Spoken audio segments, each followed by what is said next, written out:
Salut tout le monde, j'espère que vous allez bien. Aujourd'hui, le samedi 26 juillet, on se retrouve pour une nouvelle vidéo sur les cryptos. Ça y est les gars, on a validé la masterclass sur BTC. Franchement, c'est parfait. J'espère que vous avez vu la dernière vidéo parce que ce que je vous expliquais dans la dernière vidéo, il s'est passé exactement la même chose. Rappelez-vous, on était parti sur le fait que on essayait d'anticiper le scénario qui allait piéger le plus de monde sur BTC et sur le total 3 des altcoins.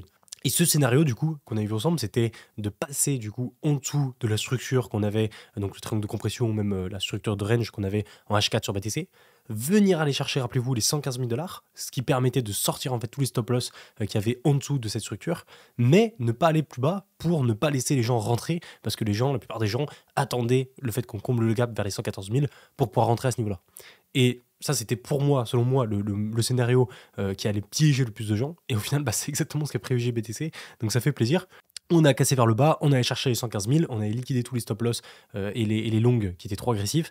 Et ensuite, on est remonté tranquillement. Et là, on est en train de réintégrer les 118 000. Et là, vous allez voir qu'à court terme, ça sent plutôt bon. On peut clairement aller chercher les 120 000, même voir les 125 000. Et souvent, en général, en fait, quand on casse à la hausse, on va aller chercher les stop loss avant à la baisse pour ensuite casser. C'est ce qu'on fait de plus en plus, j'ai l'impression, comme structure de marché. C'était beaucoup moins le cas en 2021, mais ça allait beaucoup plus durant ce bull run. Et vous allez voir que sur le total 3 des altcoins, c'est à peu près la même chose aussi. Rappelez-vous, on avait parlé du fait que voilà, c'était plus probable qu'on continue à baisser, qu'on aille légèrement chercher les moins 10, moins 12, moins 14% sur le total 3 pour aller de nouveau liquider un maximum de long trop agressif, mais ne pas aller chercher le pullback sur le support du total 3. Et vous allez voir que suivant comment on le met, en fait, on s'arrêtait juste au-dessus ou on a légèrement touché, mais on n'a pas vraiment fait un pullback dessus. Donc voilà, de nouveau, on est en train de repartir aussi sur les altcoins. C'est pas encore gagné parce qu'en fait, on est juste dans un rebond d'une tendance baissière, enfin d'une correction plus profonde. Donc ça, faut bien le garder en tête. Mais c'est vrai que poser un bottom à ce niveau-là, surtout que ce soit sur BTC ou les altcoins, ça me paraît à privilégier. Vous allez voir aussi que en plus donc, de la dizaine d'altcoins sur lesquels j'étais rentré en long, j'ai ajouté Solana en trade, vous voyez qu'il y a plus 5% d'ailleurs aujourd'hui. Je vais vous expliquer pourquoi, mais vous allez voir, pareil, il a une structure qui est assez intéressante. Et la dernière chose qu'on va voir, c'est bien sûr la Bitcoin dominance. Vous allez voir, les gars, que c'est hyper intéressant ce qu'on fait, que ce soit le rejet de la résistance là, au niveau de l'ancien plus bas qu'on avait en daily et avec la clôture H4 sur laquelle on s'est rejeté, plus le passage sous le ruban de mon mobile qu'on attend depuis plus de 2-3 ans en weekly. Ça va être hyper important, quoi. Et ça va être un signal qui va enclencher pas mal de choses logiquement après. Et ça, on peut l'avoir d'ici à la fin de la semaine, comme ça peut être la semaine prochaine. Donc c'est vraiment sur du court terme. Mais avant de passer sur les graphes, on a quelques news au niveau de Powell. Rappelez-vous, avec Trump, c'était vraiment le truc à surveiller. Regardez la vidéo, elle est tellement malaisante. Regardez le pauvre Powell, il dit non avec sa tête. Et Trump, il est là, ça se voit, il est confiant. Enfin, il met sous pression. Et Powell, il est un peu paniqué.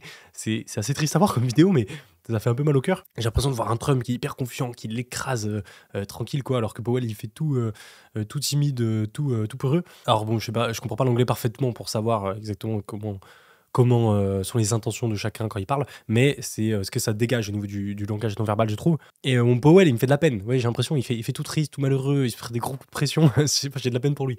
Après, je le connais pas en réel, hein, ça se trouve, c'est un gros requin et il manipule tout le monde, mais c'est pas l'impression que j'ai, quoi. Mais du coup, alors, qu'est-ce qui était important? Rappelez-vous, dans les news, c'était est-ce que les taux d'intérêt vont bien baisser pour septembre? Donc, ça, c'est hyper important. Et l'autre news qui allait aussi pas mal avec, c'était est-ce que Powell va toujours garder son poste? Est-ce qu'il va se prendre des gros coups de pression de la part de Trump? Est-ce qu'il va se faire virer de son poste de la Fed? Même s'il peut pas, il peut démissionner s'il se prend des trop gros coups de pression. Et la dernière chose aussi, c'était toujours du côté de Trump, au niveau des taxes douanières, au niveau de l'Europe, etc. On avait vu ensemble qu'ils avaient trouvé un deal de 15% pour l'Europe, mais c'est pas encore gagné pour les autres pays. Et pour, du coup, Powell, on a eu un peu plus de news.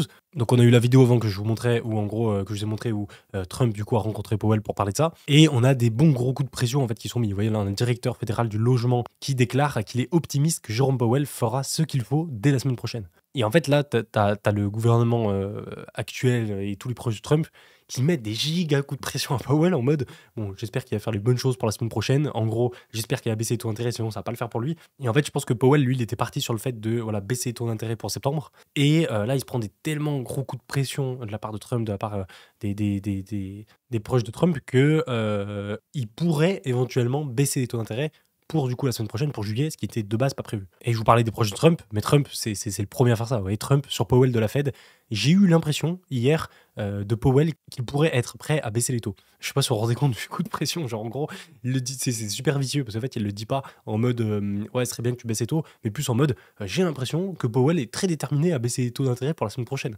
Et du coup, en fait, il va faire le mec choqué, Trump, si, si les taux d'intérêt sont pas baissés la semaine prochaine, quoi. Alors qu'il sait très bien que Powell, c'est pas ce qu'il privilégie, mais que voilà, du coup, il lui met le gros coup de pression comme ça. Mais Powell a répondu à ça, regardez, c'est drôle parce que ça me chiffre de rire, on va dire un sketch, vous voyez, il avait la tête de méchant, enfin la tête de gentil avant qui se faisait prendre des coups de pression par Trump, et là, ouais, il est passé un peu en mode, en mode méchant. Ah, les images, c'est ouf comme on peut les manipuler. Bref, Jérôme Powell affirme qu'il ne démissionne pas, malgré la pression croissante de Donald Trump pour baisser les taux d'intérêt. Le président de la Fed se dit prêt à tenir tête à l'offensive politique. Mais le problème, c'est que je ne sais pas s'il a dit ça après ou avant le fait qu'il ait rencontré Trump. Et ça peut changer des choses. Du coup, là, en fait, on peut avoir un gros déclencheur là, la semaine prochaine. Donc la semaine prochaine, on sera dessus pour voir qu'est-ce qui se passe au niveau du FOMC. On vous donnera toutes les stats et toutes les datas qui sont sorties et ce que surtout la Fed a décidé par rapport à la baisse ou non des taux d'intérêt. Mais en gros, si la semaine prochaine, on a une baisse des taux d'intérêt, ça va être assez inattendu. C'est-à-dire que la plupart des gens, la plupart du pourcentage là, de chances que les taux d'intérêt se baissent la semaine prochaine, ils sont plutôt faibles. Donc ça va être pas trop attendu. Les gens vont attendre plutôt la baisse des taux d'intérêt pour septembre. Et du coup, si là, en juillet, la semaine prochaine, on a baissé des taux d'intérêt alors que c'était pas vraiment prévu, bah, les marchés vont super bien réagir. Du coup, ça va péter. Mais derrière, ce sera pas une bonne chose pour le moyen long terme. C'est-à-dire que même à moyen terme sur la fin d'année, on peut avoir un peu plus de vagues si les taux d'intérêt sont arrivés un peu trop tôt. Et surtout à long terme, ça peut être une catastrophe en fait si l'inflation elle est mal gérée par rapport aux taux d'intérêt. Vous connaissez la musique. Donc ça peut être un gros problème pour plus tard. Après, bon, si on regarde que le côté crypto, si on a les taux d'intérêt qui montent la semaine prochaine, enfin qui baissent, c'est grave bien pour nous. Et puis ensuite, derrière, bon, si c'est la merde et on se prend une récession dans 1 ou 2 ans, c'est pas grave, on est en bear market, donc autant descendre. Après, l'autre scénario qui pourrait se passer, c'est du coup, juillet, comme prévu, en fait, il n'y a pas de baisse des taux d'intérêt. Donc les marchés peut-être anticipent un petit peu que ça pourrait être l'inverse si Trump lui met la pression. Donc peut-être que les marchés vont un petit peu corriger si jamais on a les taux d'intérêt qui ne bougent pas. Par contre, pour septembre, si on n'a pas les taux d'intérêt qui baissent, le marché, logiquement, il devrait mal le prendre. Donc il faut bien qu'on ait la baisse des taux d'intérêt pour septembre. Parce qu'en fait, le marché est déjà en train de le pricer. Et la hausse qu'on a actuellement sur le marché, c'est sûrement le pricing que fait le marché de la future baisse des taux d'intérêt pour septembre. Et donc, si on a une baisse des taux d'intérêt pour septembre comme prévu, le marché ne va pas forcément exploser parce qu'en fait, il aura déjà pricé ça. Par contre, il ne faut pas que ça fasse l'inverse et que les baisses des taux d'intérêt ne soient pas validées parce que là, par contre, le marché, vu qu'il a déjà pricé, il devrait récupérer la baisse. Bref, voilà pour ça. Ensuite, tiens, un petit graphe sur l'offre mondiale de la M2. Donc, la M2 qui est la liquidité globale mondiale, je ne sais pas comment on peut appeler ça, mais la liquidité mondiale. Alors, c'est pas ce que je préfère en termes d'indicateur par rapport à la liquidité parce que ça représente vraiment tous les flux globaux de liquidité. Alors que si tu te focuses sur la liquidité entrante sur les marchés, je trouve ça encore plus intéressant. Mais je vous le passerai dans une prochaine vidéo. Et en gros, la M2, ce qui est intéressant, c'est que ça suit pas mal les cycles. Vous voyez, quand on monte très fortement, on a eu le bull run 2021. Ensuite, on a commencé à descendre. Et en fait, 2022, bear market, boom. Et ensuite, dès que ça commence à remonter, le bull run, pareil, il a suivi. Et rappelez-vous, quand on était en pleine chute là en avril et que tout le monde paniquait, on était à 75 000 $, on avait, c'était un des points qui faisait que moi j'étais plutôt bullish en me disant c'est pas la fin du bull run parce qu'en fait on avait la M2 qui continue de monter, donc forcément la liquidité globale augmente, ce qui fait que Bitcoin ne va pas forcément privilégier un marché baissier à ce moment-là. La M2 aussi, la MD supply, on peut la suivre, ça c'est uniquement sur les US, MD supply des US. On peut la suivre aussi sur TradingView. Vous voyez, si vous mettez all time high, donc depuis le début, on voit la supply qui est en constante augmentation, c'est assez fou. Et on voit l'accélération et ça qu'on a eu en 2020-2021 avec le coronavirus où vraiment on était ici et là, bam, on a complètement accéléré parce qu'on a eu énormément d'argent imprimé. Et on a pas mal redescendu en 2022 parce qu'on a dû dégonfler un peu toute la hausse qu'on avait ici. Et là, on commence à remonter progressivement. Donc ça repart en parenthèse, mais ça repart sur une période de hausse au niveau de la liquidité et du coup au niveau des marchés. Et ça, c'est pour les US, mais en réalité, l'un des plus importants, l'un des plus intéressants, c'est les Chinois. Les Chinois, pour l'instant, c'est eux à court terme qui drive le plus la liquidité. Donc ils sont aussi hyper importants à regarder. Et pareil, c'est en constante augmentation, c'est même beaucoup plus régulé que ce qu'on a eu sur les US avec la vague du corona. Donc bref, voilà pour ça. Maintenant, on passe un peu plus sur les cryptos. Alors regardez BTC. Vous voyez, BTC, dans l'ordre chronologique, on était ici, quand je vous ai fait ce petit tweet, c'était encore dans le triangle, et je vous disais que Bitcoin nous fait poireauter en H4 depuis quelques jours. Je le vois bien aller chercher des stop-loss vers 115 000 $ pour ensuite péter et faire croire qu'on va aller chercher le gap à 114 000. Bon ça, du coup, c'est vraiment le scénario qui a piégé le plus de gens. Et pareil, sur Total 3. Après, si on va chercher le support des 940 milliards en pullback, bon, ça me va aussi, mais ça me paraît tellement logique que tout le monde doit attendre ça, et donc le cours va sûrement s'arrêter juste avant. C'est-à-dire que sur le Total 3, je voyais bien le cours, vous voyez, descendre, s'arrêter juste avant le pullback, et ensuite, boum, repartir. Et pour ça, vous allez voir, c'est un peu ce qu'on a fait, et au final, c'est ce qui permet de piéger le plus de gens, parce qu'en fait, les gens, sur BTC, ils attendaient quoi? Ils attendaient qu'on revienne sur les 114 000 pour rentrer, du coup, s'arrêter juste avant, c'est parfait pour pas faire rentrer les gens, et sur les altcoins, même chose. La plupart des gens, ils attendaient pullback, là, sur le gros support, pour pouvoir rentrer, et du coup, le fait de faire une mèche juste avant, puis repartir, ça empêche les gens de rentrer à ces niveaux-là. Et donc, encore une fois, on piège la masse. Et regardez BTC par la suite, ouais, c'est juste parfait. On a commencé du coup à casser en H4 le triangle de compression qu'on avait ici. Donc, on va chercher une belle mèche vers les 115 000. Et après, du coup, le but, voilà, c'était de former une sorte de, un peu de structure haussière. Ouais, on vient chercher un plus haut, on recorrige, on cherche un deuxième plus bas, et ensuite on pète. En plus de ça, ce qui est bien au niveau de liquidation, c'est qu'on avait déjà sorti une bonne partie des liquidations à 115 000 et on en avait beaucoup à aller chercher à les 120 000. Donc c'était aussi à notre avantage de monter, d'aller short squeeze en fait toutes ces liquidations de short à 120 000. En plus de ça, on a un open interest qui est assez haut et les fundings qui sont bas. Donc ça, c'était avant-hier ou hier, je sais plus. Et aujourd'hui, regardez, c'est parfait les gars, franchement c'est parfait, oui. C'est exactement ce qu'on a fait, on allait chercher les 115 000, vous voyez le gap était juste là, on s'arrête juste au-dessus, on remonte, on revient corriger, comme je l'avais montré sur le graphe que j'ai tracé avant, pour venir chercher en fait en H1, alors là je suis en 4 heures, mais en H1, on voit bien le premier bottom, paf, on remonte, le deuxième bottom, et on repart. Parfait. Et là, vous voyez, on attaque les 118 000, on va sûrement aller chercher les 120 pour aller liquider de nouveau, regardez toutes les liquidations qu'il y a, vous voyez, on en a encore plus qui sont accumulées, et vous voyez, on voit que là, on allait chercher une bonne partie de liquidation, il en reste encore un petit peu vers les 114 000, mais c'est pas grave si on va les chercher complètement. Là, maintenant, le plus gros des liquidations, il est au-dessus de nous, vous voyez, on voit clairement, regardez tout le jaune qu'il y a comparé à ici. Donc c'est beaucoup plus intéressant pour le cours de continuer à monter et d'aller chercher ces liquidations de short et du coup d'aller former un short squeeze, exactement qu'on avait fait quand on avait poussé vers les 123 000 $. Et du coup, voilà, chasse au stop loss vers les 115 000, grosse feinte sur les 114 000 pour que pas que les gens rentrent parce que la plupart des gens voulaient rentrer. Et ensuite, boum, on réintègre la structure. Et ensuite, la suite logique, c'est de monter à 120 000, même voire 125 000 pour aller chercher du coup le short squeeze. En plus de ça, on a un paquet d'indications qui nous attendent et surtout un open interest qui est toujours très élevé avec les funding bas. Donc ça, c'est hyper avantageux. C'est hyper avantageux pour aller vers la hausse. Regardez l'open interest sur BTC, hop. On va aller juste ici. Alors, l'open interest, je vous rappelle ce que c'est le nombre de positions totales ouvertes sur les dérivés. Donc, si vous prenez les marchés des futurs, vous avez du levier, etc., vous regardez le nombre de positions et vous voyez si ou pas on est en augmentation ou en baisse. Et quand du coup on est en augmentation comme ça, donc c'est-à-dire qu'on a des ouvertures de plus en plus importantes sur les marchés des dérivés. Donc là, on n'a pas un open interest qui est en train de faire les ATH non plus, mais on a un open interest qui reste quasi au plus haut, qui est quasi sur les plus hauts qu'il avait les derniers jours. Donc on reste sur un nombre de ouvertures de positions sur les marchés futurs qui est assez élevé. Et donc cette data, elle nous dit juste que pour l'instant, il y a beaucoup de positions ouvertes. Et ensuite, on combine ça donc avec les fundings qui sont juste là. Et plus, rappelez-vous, les fundings sont bas, plus ça veut dire qu'on a des shorts qui sont en position. Quand on passe en négatif sur les fundings, c'est-à-dire qu'on a plus de shorts que de longs en position. Quand on est en positif, la majorité du temps on est en positif, surtout en bull run, et on a plus de longs que de shorts. Mais ensuite, là où il y a la nuance, c'est voir à quel point ils sont hauts ou pas. Quand en gros on est en dessous des 0,01%, on est vraiment bas. Quand on est au-dessus, qu'on est actuellement proche des 0,01, on reste quand même très bas. Et après, par contre, dès qu'on arrive vers les 0,1%, voire plus, là, on commence à être haut, là, on commence à avoir du FOMO. Du coup, c'est là où il faut faire gaffe parce que souvent, on a beaucoup de gens, trop de gens qui longuent, et du coup, le marché va souvent former des corrections. Par contre, là, vu qu'on est sur les fundings qui sont quand même relativement bas, ça veut dire qu'on a un peu plus de long que de short, mais en termes de proportionnalité, ça reste très correct par rapport à la phase de marché sur laquelle on est. Et du coup, le marché a, comme on a en tendance haussière sur Bull Run, on a d'autant plus d'intérêt d'aller chercher les shorts que les longues par rapport à ces fundings. Donc c'est encourageant. Donc ça, c'est pour BTC, mais pour les altcoins, c'est encore mieux, je trouve. Je trouve que c'est encore mieux. Vous voyez, sur les altcoins, le setup est parfait, je trouve. J'ai envie de tout long. Et c'est vrai qu'à chaque fois, je vous ai remis les mêmes graphes, mais c'est toujours la même chose. Vous voyez, regardez Bitcoin dominance, on a le retest là, vous voyez, le plus bas qu'on a fait en daily, on vient casser, on vient retester, on vient retest pour se faire rejeter. Donc on valide cet ancien support là, cet ancien plus bas, un temps de résistance, surtout avec la clôture H4, donc c'est parfait.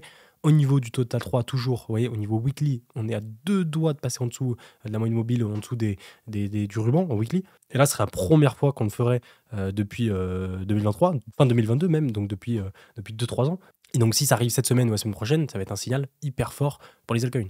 Autre chose, c'est regarder la correction de Total 3. On est à moins 12, environ moins 13%. J'ai plutôt calculé moins 12%. On est pile dans les corrections assez logiques qu'on fait en général en tendance haussière, surtout sur le Total 3. Et la dernière chose qui est magnifique, c'est le nettoyage qu'on a fait sur les altcoins. Donc ça, du coup, c'était il y a quelques jours. Et aujourd'hui, vous voyez, ça n'a pas bougé. C'est pareil, Total 3, correction de moins 12%. Le pullback éventuel sur le support, je vous montrais qu'on n'est pas vraiment sur un pullback, on est plus sur le scénario que je vous ai expliqué, on s'arrête juste avant le pullback. Ensuite, gros nettoyage des fundings. Et en plus, ce qui est bien, c'est que les fundings, on commence à avoir, vous voyez, un petit peu de jaune, un petit peu de vert un peu plus clair qui arrive. Donc ça veut dire que les gens commencent à se repositionner. Donc vous allez voir que c'est une bonne chose aussi. Et surtout, il y a juste à se pencher sur les altcoins, mais on a des charts de fou. Regardez juste là, Dogecoin et le Link. Par exemple, j'en ai pris 2 sur lesquels je suis rentré, mais il y en a une bonne dizaine des comme ça, des altcoins. Vous voyez, Doge et Link, je trouve, en weekly, c'est parfait. Vraiment, c'est parfait de chez parfait. On peut pas faire mieux. Vraiment, on a un joli bottom qui s'est formé, vous voyez, en avril. Petit rebond en mai-juin. Et ensuite, bam, deuxième bottom en juillet. Et là, on vient casser. Là, les gars, on a un W en weekly qui est énorme, vous voyez, qui s'est formé depuis mars, donc mars, avril, mai, juin, juillet, août, jusqu'à août ici à peu près la cassure, donc ça fait 5-6 mois qu'on forme ce W. Quand tu as un W comme ça en weekly qui se forme sur 5-6 mois, la hausse derrière qui va suivre, bah, c'est une hausse qui va durer 2-3 mois, tu vois. C'est toujours proportionnel, donc tu as un W en 1 heure, bah, c'est un W quand ça va casser sur quelques heures. Tu as un W qui se forme sur 4-5 mois, 5-6 mois même, bah, la cassure, elle va se faire sur plusieurs mois aussi, donc c'est super bullish. Et là, ça rend parfait, parce que oui, on a vraiment le W qui s'est bien formé. On a fait la bougie de break qui est parfait avec du volume, elle est nickel. Et le Graal, je trouve, le plus beau là-dedans, c'est que en plus de faire le W et de casser, on vient chercher pullback. C'est parfait, on peut pas faire mieux. On vient chercher pullback alors en daily, parce qu'en daily, vous allez voir, on avait touché des clôtures daily sur le break.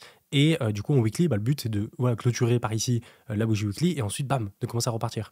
Et là, franchement, on peut pas faire plus propre. On peut pas faire mieux. Je vois pas comment on peut avoir une meilleure confirmation que ça, quoi. Et le Link, c'est la même chose. Ouais, le Link, c'est pareil. Gros W sur plusieurs mois, on casse, pullback en daily, et là, on peut repartir tranquillement. Donc voilà, super bullish sur les altcoins.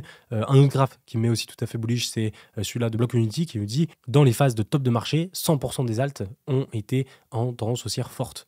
Donc en fait, là, ça mesure la tendance haussière forte ou pas des altcoins. Alors, je sais pas comment il mesure ça exactement, mais ouais, c'est avec donc, le top 100 des alts, avec une moyenne mobile 200, et il le calcule par rapport à si les altcoins sont au-dessus de leur moyenne mobile 200. Et donc, plus c'est au-dessus de la moyenne mobile, plus ça veut dire qu'ils sont dans une tendance haussière forte, et quand tu es à 100%, bah, c'est que bah, souvent, il y a tout qui pète, il y a tout qui gagne, et que du coup, tu te rapproches d'un taux de marché. Et ça marche plutôt bien, parce que vous voyez, à chaque fois qu'on a eu, donc sur le Total 3 ici des altcoins, à chaque fois qu'on a eu des tops, comme ici, début 2024, on a été à 100% pendant même assez longtemps. Fin 2024, on a eu exactement la même chose, on a atteint les 100% assez rapidement avant de complètement corriger. Et actuellement, vous voyez, on est à 78%. Donc en fait, quand on compare, on est un peu, par exemple, à l'équivalent d'ici, ou sur les altcoins, on était ici. Et après, il y a eu tout ça, vous voyez. Par ici, là, on est à 78, on est après ici. Donc il manque encore tout ça pour arriver au 100%. Et là, c'est en prenant en compte juste le fait qu'on ait une petite altcoin season, comme on l'a eu ici ou ici. Pas en prenant en compte qu'on a l'énorme altcoin season avec la Bitcoin dominance qui redescend à 50-40%. Donc c'est super bullish. Et voilà, comme il le dit ici, nous sommes probablement dans une saison de reprise encore assez loin de l'euphorie. Ça, c'est sûr. Pour l'instant, il n'y a pas d'euphorie sur les altcoins. On est vraiment au tout début. Mais le truc à prendre en compte, c'est que là, on parle vraiment sur du moyen terme. C'est-à-dire que moi, je suis hyper bullish sur les altcoins à moyen terme sur les mois qui suivent. C'est-à-dire que là, jusqu'à la fin de l'année, je vois pas comment les altcoins ne pourraient pas plus performer que les niveaux qu'ils sont actuellement. Par contre, c'est vrai qu'à court terme, tu peux toujours avoir des surprises. C'est-à-dire que là, je suis super bullish, mais ça se trouve, aujourd'hui ou même demain, il va y avoir une news qui va faire que les altcoins vont plonger à court terme, ils vont faire moins 10, moins 15, moins 20% avant de repartir, vous voyez. Ça, c'est pas impossible. Parce que c'est tellement sensible que le moindre petite chose interprétée par les marchés peut faire des belles variations à court terme. C'est pour ça que voilà, faut bien différencier les deux. Je suis aussi très bullish là à court terme, même si c'est beaucoup plus compliqué de s'assurer à 100% que ça va être le cas. Par contre, c'est vrai qu'à moyen terme, je suis très bullish, et en plus de ça, je suis pas sûr à 100% parce que t'es jamais sûr à 100%, mais je suis sûr à 95% que les altcoins seront plus hauts que leur niveau actuel durant les prochains mois. Bon, et du coup, pour me calmer, parce que je ne peux pas faire plus bullish que ça, franchement, j'ai dit s'il vous plaît, donnez-moi des raisons de pas être bullish sur les cryptos et surtout sur les altcoins d'ici à la fin de l'année. C'est la première fois depuis 2021 que je suis aussi bullish pour les 5 prochains mois. Donnez-moi du coup des arguments pour ne pas l'être, histoire de calmer mon FOMO. Et c'est vrai que là, en essayant d'être objectif, je vois pas ce qui pourrait mal se passer au niveau des altcoins. Alors, tu as toujours des scénarios qui puissent arriver, mais qu'on peut pas anticiper, comme je sais pas, une guerre mondiale ou une récession économique ou une crise économique à cause d'un Black Swan, à cause, je sais pas, quelque chose d'externe qu'on peut pas anticiper, une crise majeure. Ou alors même un Trump qui pète un câble et qui prend une décision ultra anti-crypto, ultra anti-altcoin, mais pour l'instant, c'est pas du tout ce qu'il a l'air de vouloir faire et qui est ton intérêt. Ou je sais pas, un drame avec, je sais pas, l'USDT, ou t'as un gros échange qui plante, ou t'as un hack, ou je sais pas, autre chose. Mais à part ces news-là qu'on ne peut pas anticiper à l'avance, et je vois pas ce qui pourrait clocher. Et du coup, c'est intéressant, je suis allé voir la plupart de vos réponses. On a quand même eu des choses intéressantes. Vous voyez, là par exemple, on a quelqu'un qui nous dit qu'il y a quelque chose que je comprends pas. On est d'accord que la majorité de la hausse du Bitcoin depuis 2 ans provient des ETF. Alors en gros, ce que j'ai répondu, c'est que les ETF est un facteur de bull run, mais même sans eux, on aurait quand même fait un bull run, je pense en fait.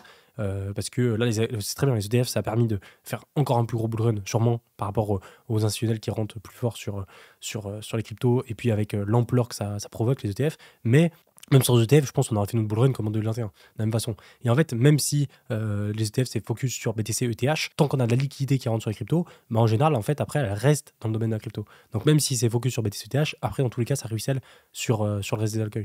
Ensuite, il y a un truc qui est pas mal ressorti et qui est intéressant, vous voyez, c'est que la seule chose qui me gêne, c'est que tout le monde est bullish. Et en général, ça va jamais dans le sens qu'on veut. Et ça, c'est dur à essayer comment je pourrais dire, de visualiser. Est-ce que la masse est plus bullish ou bearish ou pas? Enfin, j'ai dit yes, grave. Après, on n'est pas trop nombreux, je trouve. Les gars de la crypto, comme nous, on est très bullish, mais la masse, non.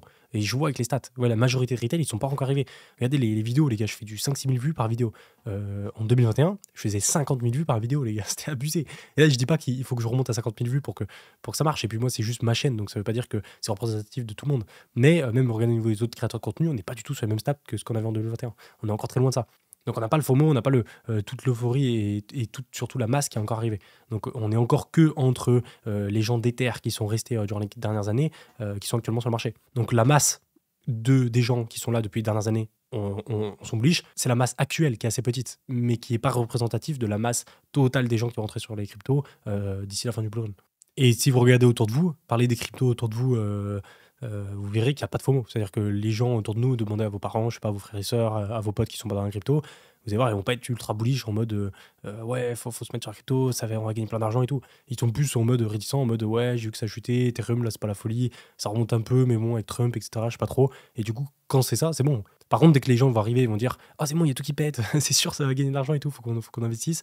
Là, par contre, là, oui, on est rentré dans la phase où tout le monde est bullish. Donc pour l'instant, moi, là-dessus, on n'y est pas. Ensuite, on a eu Meridian Market qui nous a dit, donc au niveau du Total 3, que c'est bien différent au niveau des cycles, que on arrive à la fin du cycle de 4 ans et du coup, on n'a plus beaucoup de temps. La Bitcoin dominance, il faut qu'on passe sous la moyenne mobile. Et du coup, ce que j'ai répondu à ça, c'est que pour le Total 3 et Over, c'est vrai que c'est différent, mais je trouve qu'en weekly, c'est plutôt bullish, donc c'est plutôt bien. Le cycle de 4 ans, logiquement, en fait, le cycle de 4 ans, bah, il est pour fin 2025, hein, comme d'hab, fin 2017, enfin même fin 2013, 2017, 2021, 2025. Donc on a encore 4-5 mois, donc c'est large pour poser une alcool season. Et au niveau de la Bitcoin dominance, je suis tout à fait d'accord avec ce qu'il a dit. Pour moi, c'est vraiment ouais, le passage sous le ruban de moyenne mobile et du coup la moyenne mobile 50 qui est la même chose que le ruban en weekly qui va faire que ça va être super bullish pour la suite. Qu'est-ce qu'il y a d'autre? Oui, on a quelqu'un qui m'a dit pourquoi je suis plus bullish maintenant que début 2024 ou novembre 2024. Et ce que j'ai répondu à ça, c'est que en fait, début 2024 et fin 2024, j'étais aussi bullish. Je pense que vous vous en souvenez si vous regardez mes vidéos, j'étais aussi très bullish. Mais j'étais moins que maintenant. Maintenant, je suis encore plus bullish. Pourquoi? Parce qu'en fait, on se rapproche d'une fin de cycle. Donc, on a plus de proba de faire une grosse allocation.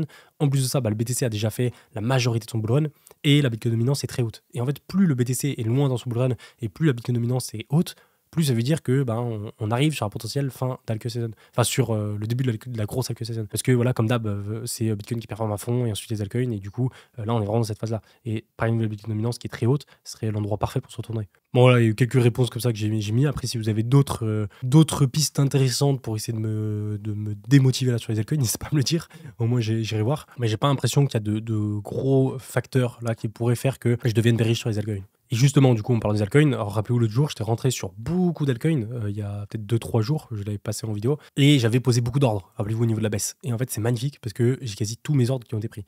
Alors, il m'en manque 6, vous voyez, mais sur je sais pas, les 20-25 ordres que j'ai mis, il y en a eu 80% qui ont été pris, quoi. Il en reste que une petite minorité. Et du coup, vous voyez, je suis quasi sur tout rentré. En plus de ça, j'ai ajouté Solana, et je suis rentré du coup sur Solana, VET, TAO, Render, Link, Jup, GRT, Shiba, Doge, Core, BMT. La plupart sont positifs, il y en a qui sont quasi à break-even. Je suis rentré aussi ici sur XRP et FOWG.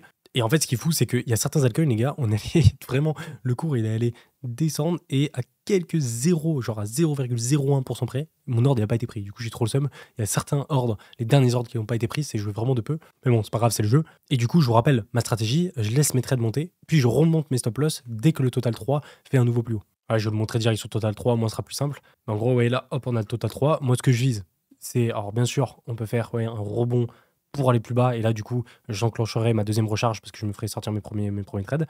Mais du coup, c'est pas ce que je prédis. Moi, ce que je prédis, c'est plutôt, voilà, on a dans un rebond et là, on vient rechercher un plus haut sur le total 3. Ce que je prédis, après, bon, comme d'hab, pas de boule de cristal, donc si on vient plus bas, préparer aussi à rentrer plus bas. Mais du coup, si on fait ça et là, hop, on repart, en fait, ce que je vais faire, c'est que dès qu'on fait un ATH sur le total 3, là, je vais ajouter de la position à ce niveau-là et je vais monter mes stop loss au-dessus de mon entrée, donc environ par ici, parce que la plupart de mes entrées, elles sont assez basses, ça doit être à peu près par ici en moyenne, je dirais, peut-être vous voyez par là. Et du coup, si le cours monte, hop, et on vient chercher un plus haut, j'ajoute de la position ici. Donc mes entrées, elles vont se remontrer par ici. Et je vais mettre mon stop loss collé à mon entrée. Et après, le but, ça va être de dérouler, vous voyez, et refaire une tendance haussière comme ça. Et puis dès qu'on va commencer à bien monter, à aller chercher par exemple les 1000 milliards par ici, bah, je vais commencer à TP ou à monter mon stop loss progressivement pour pouvoir prendre des profits du coup sur cette vague-là. Donc voilà, ça, c'est vraiment mon plan. Et du coup, pour revenir sur les altcoins, je vais vous passer, hop, les funding parce qu'on les a pas vus tout à l'heure. Mais regardez ça, vous voyez, en 30 jours, rappelez-vous le gros nettoyage qu'on a eu en vert qui correspond assez bien quand même à ce qu'on avait rappelez-vous fin 2024. Ou pareil, on a des phases orange où du coup ça FOMO sur les altcoins. Ensuite, gros nettoyage, ça FOMO, gros nettoyage, ça FOMO, gros nettoyage. Et ça faisait vraiment les vagues de hausse, baisse, hausse, baisse, hausse, baisse. Où à chaque fois qu'on a du vert, c'est la vague de baisse où on nettoie un peu tous les altcoins. Et là, de nouveau, vous voyez, orange, vert, orange, vert, orange, vert. Et là, regardez, le vert, il est quand même assez énervé parce qu'on le voit, vous voyez, en 30 jours, c'est quand même un gros nettoyage. C'était pas un nettoyage comme on l'a eu ici où c'était un peu vert ou ici où c'était un peu vert sur quelques heures, voire un jour. Là, c'est quand même un bon gros nettoyage sur 2-3 jours, quoi, qui était assez violent. Mais c'est parfait parce que du coup, ça permet de sortir tous les longs qui étaient sur le marché. Et ce qui est très, très intéressant, c'est que, en fait, ce qu'il faut repérer, c'est quand ça commence à repartir un peu dans le jaune. C'est-à-dire que le marché, il commence à repartir et qu'on a éventuellement commencé à poser un bottom. Vous voyez? C'est-à-dire que là, par exemple, regardez, on avait donc le FOMO, hop, ensuite, ça nettoie, donc grosse correction, enfin petite correction. Et ensuite, dès qu'on commence à avoir, vous voyez, des cases un peu vert clair, jaune qui réapparaissent, ça veut dire qu'on a petit à petit les fundings qui repassent, qui remontent. Donc ça veut dire qu'on a de plus en plus de gens qui commencent à se repositionner. Et plus on avance, plus les gens se repositionnent, et après quand on commence à redevenir dans le bien orange, de nouveau, bam, on recorrige.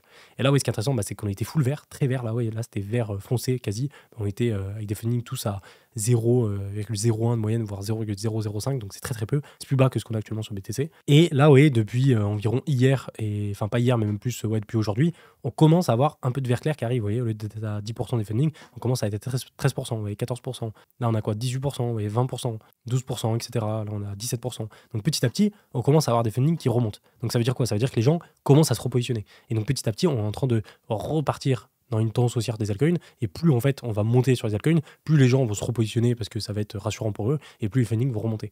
Mais avant de revenir sur les fundings qui sont orange-jaune comme ça, on a encore de la marge, on a encore plusieurs jours de montée avant d'y arriver. Donc voilà, ça c'est plutôt cool. Après, ce que vous pouvez faire aussi, c'est regarder les open interest. Alors, je ne vais pas tous les passer, mais regardez sur ETH, BTC, enfin surtout les altcoins ETH, Solana, XRP. C'est-à-dire que la plupart, c'est comme BTC, ils sont assez hauts, donc c'est-à-dire qu'on a beaucoup de positions ouvertes avec des fundings qui sont de nouveau relativement bas, ce qui veut dire que c'est plutôt bon signe pour aller chercher les shorts que les longs. Donc pour tout ça, hop, ensuite je reviens sur mon cher BTC. Regardez en 4 heures, c'est vraiment, ça me régale. Quand je vois ça, la compression dans le triangle, la petite cassure tranquille, on va chercher les 115 000 sans pression, on liquide un peu tous les stop loss, rappelez-vous qu'on avait en dessous de ce niveau-là, et hop, on repart. Et en plus de ça, on va pas combler le cap des 114 000. Vous voyez, le cap des 114 000 qui était juste là, on va pas le combler, on s'arrête juste au-dessus. Et en fait, la majorité des gens, ils attendaient que le cours revienne ici pour pouvoir acheter. Et vraiment, le fait de s'arrêter juste au-dessus, c'est parfait. Vraiment là, on ne pouvait pas piéger plus de gens. On a vraiment fait le combo parfait pour faire sortir les longues et ne pas laisser rentrer les autres longues, quoi. Donc c'est impeccable. En plus de ça, regardez, si on passe hop en daily, ce qui est beau au final, c'est que on a même pas cassé vraiment le range qu'on avait, parce qu'en daily, on a juste fait une mèche et on est remonté. Et toujours en daily, vous voyez, le ruban, on est venu s'appuyer dedans, à peu près au milieu du ruban, pour ensuite remonter. Donc ça, c'est cool. Il est toujours en soutien avec le bas du ruban en plus qui est vers les 112 000. Donc même si pour n'importe quelle raison, imaginons, on casse vers le bas, on aura le cap qui va sûrement nous retenir et qui va faire que les gens vont commencer à se positionner ici. Et dans le pire des cas, les 112 000 $ qui est la target du triangle de compression théorique, si jamais on casse vers la baisse, avec le bas du ruban. Donc à mon avis, on ne viendra pas à ce niveau-là et on va plutôt aller vers le haut. Mais si jamais pour n'importe quelle raison on y va, on passera pas en dessous de ce niveau. Ou alors, si on passe en dessous, c'est qu'on passe dans une nouvelle tendance baissière qu'il faudra surveiller en daily parce que ça risque de durer plusieurs semaines. Mais pour l'instant, voilà, on n'y est pas du tout et c'est pas du tout ce qu'il faut privilégier, je pense. Mais du coup, ouais, vu que on a une bonne partie de liquidation qui sont ici à 120 000 jusqu'à 123, ici dans ce niveau-là, bah là, elle est cherchée en fait le short squeeze alors qu'on a juste allé chercher les liquidations juste avant, c'est parfait. Et en fait, ça, c'est une typique de structure qu'on fait de plus en plus sur BTC. On le voit très bien, par exemple, ici en weekly aussi, où on avait donc ce niveau de range ici. Et au lieu de casser directement vers le haut, comme on a fait ici, bah en fait, on allait chercher tous les stop loss, vous voyez, toutes les liquidations qu'il y avait en dessous de ce range juste là, et ensuite on remonte.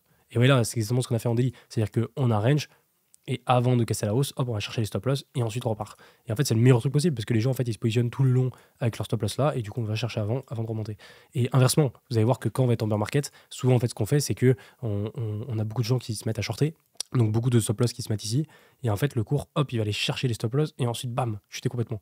Et du coup, ça donne à chaque fois un faux espoir de FOMO, avant de complètement plonger. Et inversement, là, ça donne un espoir de FUD, donc de peur, avant de complètement se retourner.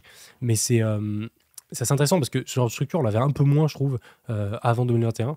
Et là, depuis ce bull run, on l'a beaucoup plus. Parce que c'est peut-être, je pense, le genre de structure que les gens gèrent le moins bien avec leurs émotions et qu'ils les font le plus peur, quoi, en termes de FOMO ou en termes de FUD. Autre chose qu'on peut regarder sur BTC et qui est hyper intéressant, c'est, rappelez-vous, les ordres. Les ordres d'achat, les ordres de vente. Et là où c'est très très pertinent, c'est, rappelez-vous, qu'est-ce qu'on avait vu ensemble comme gros ordre qui pouvait nous soutenir. C'était ce niveau-là. Rappelez-vous, on en avait parlé, alors peut-être pas dans la vidéo, mais l'avant-dernière vidéo, où j'avais halluciné, parce qu'on avait 1600 BTC, les gars, qui nous attendaient 1700. Je ne sais pas si vous vous rendez compte. Normalement, les ordres normales, c'est 400, vous voyez, 500 BTC, c'est déjà costaud. Ouais, là, par exemple, on a 700 BTC, c'est énorme. Et quand on se rapproche des 1000, c'est très rare. Moi, j'ai vu que quelques fois. Alors, 1700 BTC sur un niveau comme ça, qui n'est même pas forcément le plus important, vous voyez, 115 000 $, c'est juste énorme. Et ça n'a pas loupé, parce que, vous voyez, on est pile donc venu aller chercher cet ordre-là vers les 115 000 pour aller liquider les stop loss. Et en plus de ça, bah, du coup, ça a été racheté complet parce qu'on avait un ordre qui était tellement puissant, enfin tellement gros que bah, la force acheteuse, bah, elle est directement inversée. C'est-à-dire que la force vendeuse qu'on avait ici, hop, elle a absorbé tous les 2000 BTC. Et du coup, c'était tellement gros à absorber que bah, la force acheteuse, bah, c'est inversé. Enfin, force vendeuse, c'est inversé et c'est passé en force acheteuse et bam, on est remonté direct. Et là, ce qui est cool en plus de ça, c'est que ouais, on a des ordres qui nous soutiennent. C'est-à-dire que là, ouais, on est remonté. On a eu un autre ordre de 800 BTC qui, hop, nous soutient. Pareil ici, vous voyez, on a un ordre de 1000, non mais c'est abusé, 1160 BTC, donc on est venu le tester, paf, ça a été absorbé, et du coup ça nous relance. De même ici, vous voyez, 500 BTC qui nous soutenait, hop, là il est décalé ici à 700 BTC, et donc ça c'est parfait. Quand tu montes sur BTC et que tu as des ordres qui suivent, qui se positionnent, vous voyez, juste en dessous, ici, bah à chaque baisse, si ça va un peu trop profond et que les vendeurs veulent reprendre la main, bah hop, ça est absorbé, enfin le mur d'achat est absorbé, du coup, hop, les acheteurs reprennent la main direct. Donc ça c'est excellent. Après, voilà, il faut quand même surveiller les ordres de vente qu'on a au-dessus de nous. On en a quelques-uns, on a 400 BTC, 500 BTC, 500 BTC, mais rien d'inquiétant en fait pour que ça nous bloque. Par rapport aux liquidations qu'on a au-dessus de nous, c'est largement faisable à passer. Donc quoi pour ça? Pour revenir sur BTC, je vais passer rapidement la BTC dominance. Rappelez-vous, en 4 heures, regardez le retest, oui c'est parfait, regardez la clôture, hop, on passe dessous, on vient tester, on se fait rejeter, donc c'est nickel. Maintenant, le plus important, ça va être bien sûr la clôture weekly avec, rappelez-vous, le ruban mobile. Pour l'instant, on est encore sur l'avant-dernier moyen mobile et il faut qu'on passe en tout. Et vous voyez, on n'avait pas réussi à le faire en fin 2024, mais là, si on y arrive, ce sera la première fois qu'on passe en dessous depuis fin 2022, les gars. Je ne sais pas si vous vous rendez compte. C'est vraiment un signal hyper fort envoyé pour les altcoins. Donc ça, je l'attends de pied ferme. Deuxième chose qui est intéressante, donc le Total 3. Rappelez-vous, ensemble, on avait vu donc la correction du Total 3. Alors, j'étais sur un Total 3 de 1000 milliards de dollars avec le pullback vers les 940 milliards. Et je l'ai un peu changé. Et ça, vous pouvez le faire de votre côté. J'ai enlevé les stablecoins pour que ce soit un peu plus précis. C'est-à-dire qu'au lieu qu'on soit à 1000 milliards de market cap sur les altcoins, parce que ça comprend aussi les stablecoins, bah, en enlevant les stablecoins, ce qui est du coup plus juste, même si bon, ça change pas non plus énormément, ça me prend les mêmes graphiques, mais voilà, pour être vraiment juste, et ben, on les enlève, ce qui fait qu'on se retrouve avec 200 milliards de moins, et donc on a 863 milliards, 1000 milliards de dollars de capitalisation sur les altcoins. Et du coup là, on a le vrai graphe. Et regardez en plus de ça, donc vous voyez le niveau de pullback, on le met un peu comme on veut, c'est-à-dire que certains le mettent par rapport aux mèches, moi je le mets beaucoup plus par rapport aux clôtures weekly, donc vous voyez, beaucoup plus par rapport à ces clôtures-là. Et on le voit, regardez, au niveau des traits, moi j'aime bien me mettre par rapport à ça, où hop, vous voyez, on était venu buter dessus, ensuite on est revenu tester en tant que support plusieurs fois. Là, on est venu le casser, on est revenu le tester en tant que résistance, on s'est fait rejeter de nouveau une deuxième fois, une troisième fois, et ensuite, rappelez-vous, on avait retest, c'était pas passé, de nouveau on était venu le taper, et enfin on n'avait plus le passer. Et du coup, ce qu'on avait vu ensemble de nouveau, comme sur BTC. BTC, on avait donc la structure, le but c'était de venir chercher les 115 000, ensuite remonter pour pas que les gens rentrent ici et que du coup on piège un maximum de personnes. Et le deuxième scénario, pour piéger un maximum de personnes sur Tolta 3, donc sur les altcoins, c'était de faire un peu pareil, où tout le monde attend le pullback sur le niveau de support qu'on a cassé ici, AST historique qu'on a depuis plus d'un an sur le Total 3. Et du coup, en fait, le fait de venir, vous voyez, corriger, de s'arrêter un tout petit peu au-dessus du niveau de pullback et ensuite repartir, là, pareil, pour moi, c'est parfait. C'est vraiment le meilleur scénario, le scénario le plus probable pour piéger un maximum de personnes. Et c'est ce que, en général, le marché va vouloir faire. Donc là, c'est très bien parti. Et vous voyez, de nouveau, quand on compare un peu, ouais, là, en daily, on a quoi? On a 1, 2, 3, 4 pour l'instant bougies, alors pas de baisse, mais de correction là sur BTC, et c'est en train de remonter un peu. Alors, regardez, dans le passé, ouais, c'est toujours un peu pareil. On a 1, 2, 3 corrections, 1, 2, 3 corrections. Là, pareil, 1, 2, 3 bougies de correction. Si on retourne un peu plus loin, ouais, dans des moments où c'était un peu plus profond, on avait 1, 2, puis ensuite ça remonte, puis ça redescend un peu, mais ouais, on est toujours sur des corrections daily. Sauf quand c'est plus profond comme ici. Mais en général, vous voyez, par ici, on est souvent sur des corrections daily qui sont moins fortes. Vous voyez, en 2021, c'était à peu près pareil. Vous voyez, on avait là, pareil, 1, 2, 2 corrections, 2 bougies de correction. Là, pareil, 1, 2. Là, c'était 1, 2 aussi. Là, pareil, on avait 1, 2, 1, 2, vous voyez, tout le long. Là, c'était un peu plus profond. Mais à chaque fois, c'est du daily, c'est-à-dire c'est quelques jours. Donc là, vous voyez, 1, 2 bougies rouges comme ça de correction, puis ensuite on remonte, ça paraît pas déconnant. Mais comme d'hab, c'est du court terme, c'est des altcoins, c'est très très volatile. Donc avoir un rebond comme ça pour s'enfoncer plus bas, c'est pas impossible aussi. Et du coup, ça permettrait au final d'aller chercher le pullback ici tout attendu pour ensuite remonter. Donc c'est pour ça que je laisse, même si je suis très bullish sur les altcoins et que je suis très positionné sur les altcoins actuellement, je garde des recharges parce que voilà, j'ai pas la science infuse, j'ai pas de boule de cristal qui marche à tous les coups. Du coup, je préfère me laisser de la marge et me dire que je rentre pas tous mes noms. Si je vois que ça fait un plus haut, là je rentrerai plus de position parce que en général, quand on fait un plus haut, bah, c'est pas pour redescendre direct et que on va pousser encore plus fort avant de refaire une correction, vous voyez. Donc ça vaut le coup de se repositionner ici. Mais tant qu'on n'a pas fait ça, tant qu'on n'a pas fait un plus haut ici, je vais attendre de voir si ou pas on va pas refaire un plus bas. Et du coup, je vais me faire sortir de mes positions à peu près dans cette zone-là. Et là, je vais commencer à reposer des ordres dans toute cette zone-là, jusqu'à ici, un peu en dessous, pour éventuellement voilà, rejouer la prochaine hausse. Et par contre, là, si on passe pas et on va plus bas ici, bah, je garderai ma troisième recharge pour plus tard. Mais bon, on n'y est pas du tout. Donc voilà, je me laisse des marges de sécurité. Je préfère parce que j'ai trop été moi, dans le truc de all-in à des moments et souvent ça passe, même si bon, parfois après j'ai du mal à taper. Mais c'est beaucoup de risques. Surtout que voilà, j'ai pas non plus énormément de liquidité en ce moment, j'ai de l'immobilier à payer, etc. J'ai des échéances, du coup je peux pas faire non plus n'importe quoi. Donc quoi pour ça, rapidement, je voulais vous passer quelques altcoins. Tiens, il y avait le Borg que je trouve trop intéressant, vous voyez dans Wiki. Alors lui, c'est pas en trade, c'est parce que du coup. Parce que déjà, vous pouvez pas trop le trader. Alors, je l'ai pas trouvé. Mais si vous avez une plateforme où vous pouvez trader le Borg en levier, je suis chaud de l'avoir. Mais pour l'instant, j'ai pas trouvé. Mais vous voyez, alors bon, c'est pas très propre ce que j'ai fait. Mais en gros, on a vraiment cette grosse phase de latérisation là qui arrive depuis juillet 2022. Quoi. Donc ça fait super longtemps. Et malgré la hausse, vous voyez, de fin 2024, et ben en fait, on reste quand même dans cette box qu'on a pour l'instant pas encore complètement cassée. Et le jour où on va sortir de ce range-là, ça risque de péter comme on a eu fin 2021. Vous voyez, comme on a eu 2021, on était vraiment dans une grosse box de nouveau. Et on a commencé à casser. Et ensuite, bam, c'est parti durant tout le bull run. Donc là, ça fera peut-être pas la même performance qu'on a eu ici, parce que là, c'était assez ouf. Mais vous voyez, le Borg qui latéralise là-dedans parfaitement au weekly, le jour où il va commencer à faire un plus haut ici, qui va accélérer, ça risque d'accélérer assez fort. Donc très très bullish sur le Borg. Je continue à en avoir pas mal en spot et je continue à accumuler. En plus, derrière, voilà, c'est Swissborg. Donc forcément, je kiffe trop Swissborg, je vous en parle assez régulièrement. Ça fait plus de, je sais pas, peut-être 4 ans, 4-5 ans, 2020 que j'utilise et j'adore toujours autant. Et dès que je dois conseiller des gens à investir dans les cryptos, je leur donne toujours Swissborg parce que je trouve que c'est la meilleure appli pour investir. C'est la plus facile à utiliser, c'est la plus simple, c'est là où tu retrouves le plus facilement les cryptos que tu veux, les swaps sont faciles, enfin tout est intuitif. Et surtout, je sais pas, ils te mettent en fait chaque transaction que tu fais, c'est facile à retrouver. Et à chaque fois, ils te calculent ton gain total que tu as fait, ta perte totale, et tu t'y retrouves super facilement. Et c'est en vrai, c'est fou parce que ça a l'air simple comme ça, mais tu te demandes pourquoi en fait les plateformes elles mettent pas tout ça en place, quoi, parce que ça peut l'air compliqué. Pourtant, c'est ultra pratique, je trouve. Puis ils proposent pas mal de lending en fait de rendement sur les cryptos. Et moi, j'avais fait pas mal de rendement juste sur ETH par exemple en le stackant, le mettant en lending pendant plusieurs années. Et aussi, ce que je kiffe, c'est qu'ils font des paniers. Par exemple, quand je vais investir sur les memcoins, j'investis sur le panier des memcoins de Swissborg et en fait, du coup, ils réallouent l'allocation que tu mets dans le panier au fur et à mesure du temps. Et du coup, c'est eux qui gèrent ça. Du coup, t'as pas à te prendre la tête. Je trouve ça vraiment pratique. Donc bref, je suis pas sponsor par eux, mais si jamais ça vous intéresse, je vous mettrai mon lien en description. Ensuite, il y avait un autre token que j'avais mis de côté. C'était lequel? C'était ATR. Putain, les gars, ATR, on s'est fait dégommer. Non, mais genre, on s'est fait dégommer à cause d'Alan.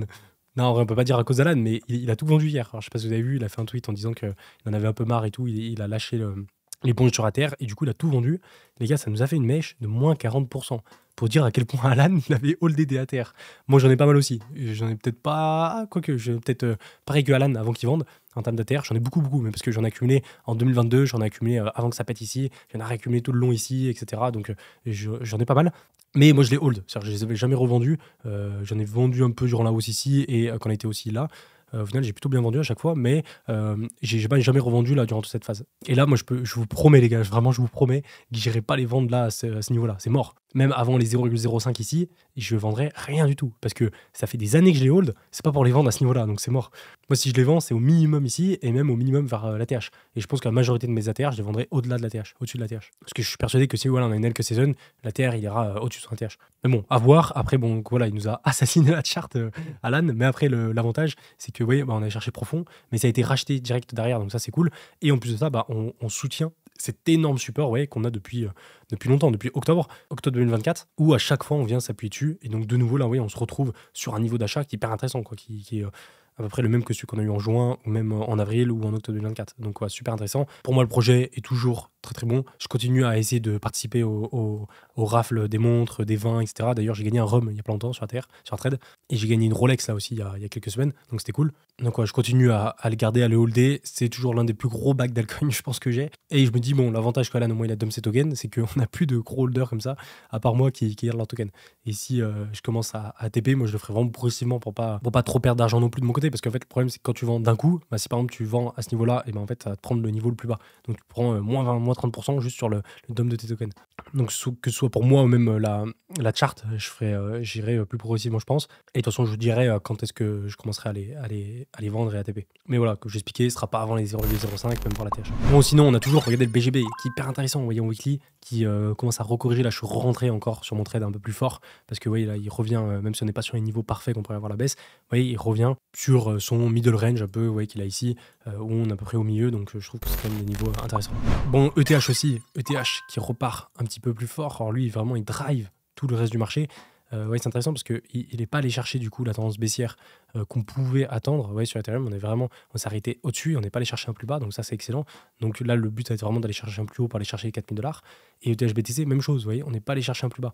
On a réussi à tenir ce niveau-là, donc pour l'instant, on garde cette tendance haussière de latéralisation sur ETH face à BTC.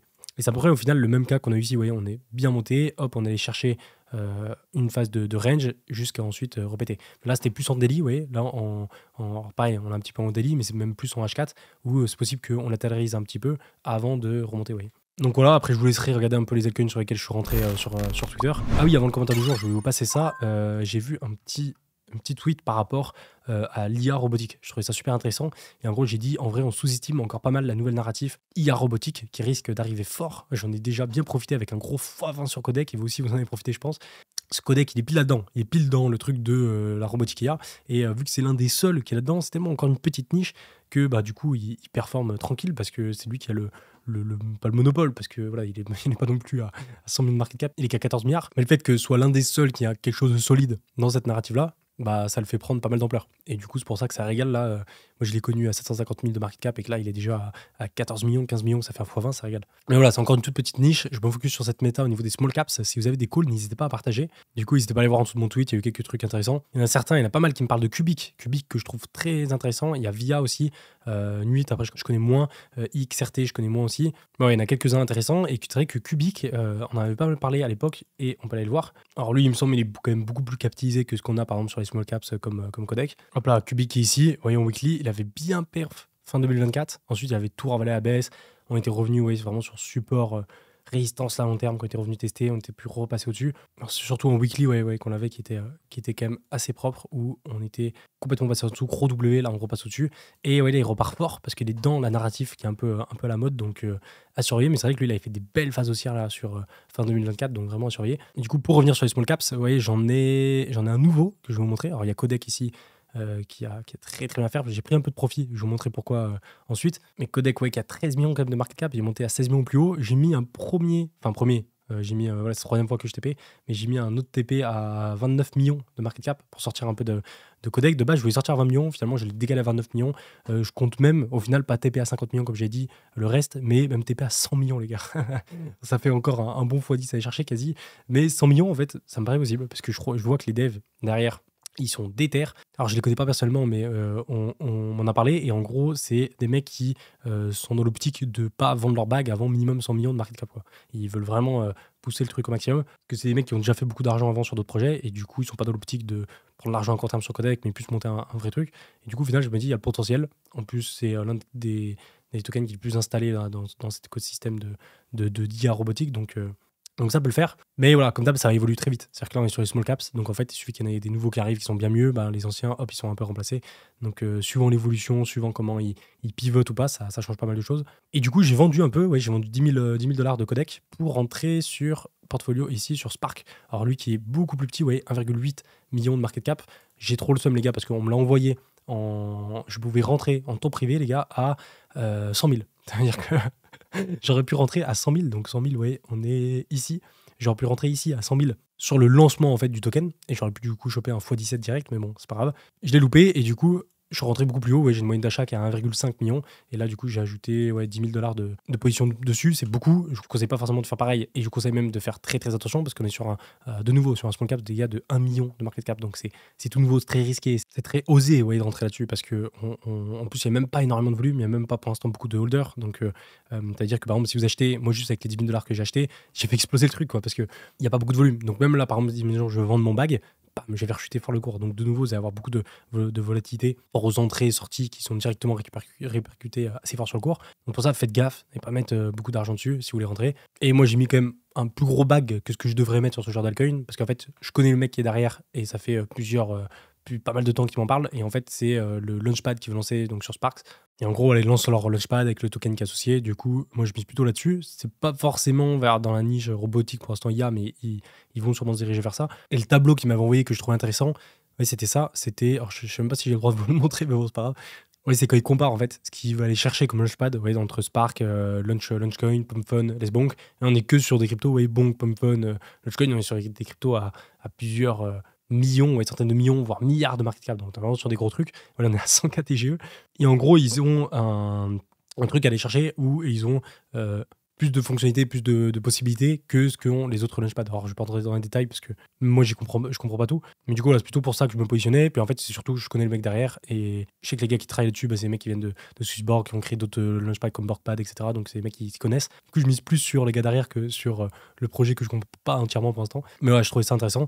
Mais du coup, voilà. Et je vais préciser, mais c'est vrai que ça a l'air sponsor, mais les gars, c'est pas du tout sponsor. On m'a pas du tout demandé d'en parler, j'ai rien en retour pour en parler, etc. C'est juste comme Codec, je vous partage un peu, je trouve ça intéressant, même si de base, les small caps, c'est pas du tout un truc que je veux partager, parce que, en fait, par rapport à la taille de la commu que j'ai, même si c'est pas non plus énorme, ça peut quand même faire pas mal bouger les small caps. Du coup, je préférais pas m'aventurer là-dedans, de peur de déjà me prendre un drama, parce que je fais trop bouger les cours si c'est trop petit, et surtout, il y a plus de risques, du coup, voilà, faut faire gaffe. Donc, c'est pour ça, je répète bien, les gars, n'allez pas aller tête baissée dans les small caps, faites hyper gaffe, c'est encore plus risqué pour moi je trouve entre les altcoins leviers ou les small caps, je trouve que les small caps c'est encore plus risqué parce que tu as encore moins de chances que tes tokens qui performent. Et même si des fois tu as des très bons rendements comme on a fait sur Codec là, avec des gros x20 comme ça en quelques semaines, derrière en fait tu as eu des dizaines de tokens qui n'ont pas marché. Donc il faut bien le prendre en compte. Du coup, je suis plus dans l'optique de vous partager moi sur les tokens que je rentre sur Axiom, sur mon wallet Axiom que j'ai ici, que de vous dire voilà les bons calls qui je pense vont péter.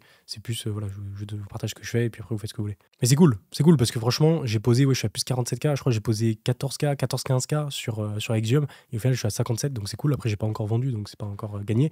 Mais je sais très bien que les small caps, avec 10K posés sur Axiom, je peux monter à 200, 300, 400K quoi, en bull run. Mais je peux très vite redescendre aussi, ce qui m'est arrivé fin 2024, de plusieurs centaines de K à quelques dizaines de K. Oui, ça va dans les deux sens. Donc faire gaffe. En bref, voilà, pareil, si vous voulez Axiom, si jamais ça vous intéresse la plateforme, c'est meilleur pour les small caps, je trouve. Je dois mettre en description. Et je finis avec le commentaire du jour de Alain qui lui dit: est-ce que ce ne serait pas le moment de relancer le 100K challenge? et je lui ai répondu les problèmes. Alors je sais pas si vous vous souvenez pour ceux qui s'en souviennent, mais en 2021 j'avais lancé le 100K challenge qui avait pas ultra marché. En gros j'étais passé de 10K à j'étais monté genre à 20, peut-être 30K quasiment. Puis après hop, j'étais redescendu à quasi pas zéro, mais j'étais à 1000 ou 2000 $ sur les 10 000. Donc ça n'avait pas trop marché, mais parce que j'ai lancé le 100K challenge en fait à la fin du bull run. Du coup c'est pas forcément le meilleur truc à faire. Et en fait au final les 100K challenge, bon je trouve ça intéressant comme concept à l'époque, mais non je trouve plus intéressant parce que en fait tu vas jamais TP par rapport, enfin moi en tout cas je marche pas comme ça, mais je fonctionne pas par rapport au fait de me dire voilà je veux 1 million de $ ou je veux 100 000 $ et du coup je TP à ce moment-là. Non, je TP par rapport à est-ce que ou pas c'est intéressant de sortir maintenant par rapport au graphique, par rapport à la situation actuelle. Je fonctionne plus comme ça, donc je suis pas dans l'optique de me dire j'arrête à un moment précis, mais plus j'arrête à un moment où je trouve que ça devient trop dans l'euphorie, dans proche d'un top au niveau du marché. Et surtout en fait le 100K challenge, enfin les challenges comme ça, je remarque que c'est pas enfin le challenge va pas marcher entièrement parce que tu fais des bons calls, mais ça va surtout marcher par rapport à quand tu le lances. C'est-à-dire que si tu le lances en début de temps haussière sur les altcoins, peu importe sur quoi tu rentres, ça va marcher. Par contre, si tu le lances en fin de temps haussière, même si tu es sur les meilleurs altcoins, ça va pas marcher. C'est ce qui m'est arrivé un peu au final en 2021. Et je sais très bien que là, sans challenge, par exemple, je l'aurais lancé il y a quelques semaines, ou même en réalité, je le lance maintenant, bah je le fais tranquille. Surtout si on a Alka Citizen qui se lance, etc., ça va être le meilleur moment. Mais si j'attends la fin du bull run, bah forcément ça va être plus compliqué. Donc le timing est au final le plus important. Donc est-ce que ça vaut le coup ou pas? J'ai pas vraiment l'impression. Par exemple, j'ai un pote là, il a fait 10K challenge où il est parti de 1000 €, il est monté à 10 000 en genre 2 semaines, mais parce qu'il l'a lancé il y a 2 semaines et c'était le parfait timing. En plus, c'était full sur codec. Donc forcément, ça a aidé. Et puis au final, ce que j'aimais pas trop moi dans le 100K challenge, c'est tous les gens qui me suivaient sur mes calls, enfin sur ce que je faisais dans le 100K challenge, et qui ensuite me demandaient des comptes. Genre en mode pourquoi ça s'est pas monté, pourquoi ça c'est trop monté, j'ai vendu, etc. Et du coup, je préfère me faire mes trades de mon côté et juste vous les partager, et après vous faites ce que vous voulez, que de faire un challenge où les gens essaient de me suivre pour faire pareil, quoi. Donc voilà, mais en tout cas, merci d'avoir proposé, c'est cool. En tout cas, je vous ferai un top 10, ça c'est sûr, et il faut que je lance aussi les chaînes de podcast, il faut que je me motive. Et il faut aussi que je stoppe cette vidéo parce que je suis à plus d'1 heure de rush. Je parle toujours trop, mais bon, c'est pas grave. N'hésitez pas encore une fois à passer l'inscription. Vous avez Blowfin pour le trading et je mettrai Swissborg pour l'investissement. Je vous mettrai aussi Axiom Pro si vous voulez tester un peu les small caps. Je vous laisse là-dessus pour aujourd'hui. Moi, je vous dis à plus. Ciao!